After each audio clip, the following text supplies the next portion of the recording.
Pour Albert, ces coups de couteau sont des coups de pouce bienvenus. Depuis quelques mois, il a endossé le rôle de commis de cuisine dans cette brasserie de Nivelles. Et pourtant, cet ancien employé d'une maison d'accueil est pensionné. Comment est-ce possible ? Albert a le statut de flexi-job. Je suis très content ici de pouvoir travailler parce que le boulot me plaît bien en plus. Ça me permet aussi de nettoyer les légumes, la plonge, faire plein de choses. Comme je n'ai pas ma pension complète, donc ça me permet d'avoir un petit plus. Ce petit plus, c'est un flexi-salaire, un salaire d'appoint donc. Depuis 2015, il est encadré par la loi. Seules les personnes pensionnées ou salariées en 4/5e peuvent en bénéficier et surtout, il n'est pas taxé. Le patron, lui, paye des cotisations réduites. Le premier gros avantage, c'est quand même en termes de disponibilité. Ici, dans mon cas, j'ai 2 flexi-jobs qui sont pensionnés et donc ça permet d'avoir une flexibilité au niveau horaire. On avoisine les 20 heures par semaine, ça coûte moins cher qu'un contrat classique ouvrier. Aujourd'hui, cette forme d'emploi n'est possible que dans les secteurs de l'horeca et du petit commerce. Mais pour les autres, il existe d'autres statuts pour arrondir ses fins de mois.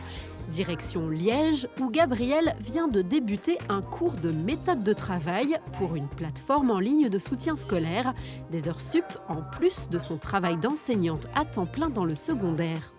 Ça me permet vraiment de diversifier ma pratique puisque je donne des cours à des étudiants qui ont entre 15 et 17 ans et là, ça me permet de changer de public. Et puis, c'est vraiment une activité qui est rémunérée et donc ça me permet de gagner un petit supplément entre 5 à 10% de mon salaire classique. Cette trentenaire bénéficie du statut de l'économie collaborative. Ça se passe via les plateformes qui mettent en relation des particuliers entre eux pour un coup de main rémunéré. Du jardinage, du bricolage ou de l'enseignement donc.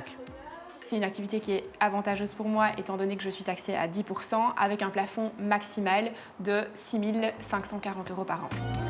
Un statut similaire existe aussi pour les associations sportives et culturelles. Un entraîneur de foot ou de basket par exemple qui a un autre métier. Et puis, dernière façon de compléter un job classique, être indépendant complémentaire. À l'UCM, on accompagne les candidats qui doivent être salariés au moins à mi-temps. Ça correspond à 2 profils. Les gens qui ont déjà un statut de salarié et qui, sur le côté, ont une passion et ils ont envie d'en vivre. En tout cas, ils ont envie de tester la viabilité. Et si ça marche bien, il y a des indépendants complémentaires qui sont devenus un titre principal. Et puis, il y a les gens qui vont chercher un revenu complémentaire. Et avec la crise actuelle, ces derniers devraient être de plus en plus nombreux. L'UCM s'attend d'ailleurs à une hausse de ces petits statuts complémentaires. Mais ce n'est pas la seule raison. Aujourd'hui, on n'entre pas dans une entreprise pour en sortir quand on est pensionné. On va multiplier les expériences, multiplier les statuts. Les jeunes d'aujourd'hui ne sont plus des gens qui restent dans la même entreprise. Ils ont envie de vivre des vies différentes. Une possibilité offerte par ces petits statuts dans l'air du temps qui ouvre aussi des solutions contre l'inflation.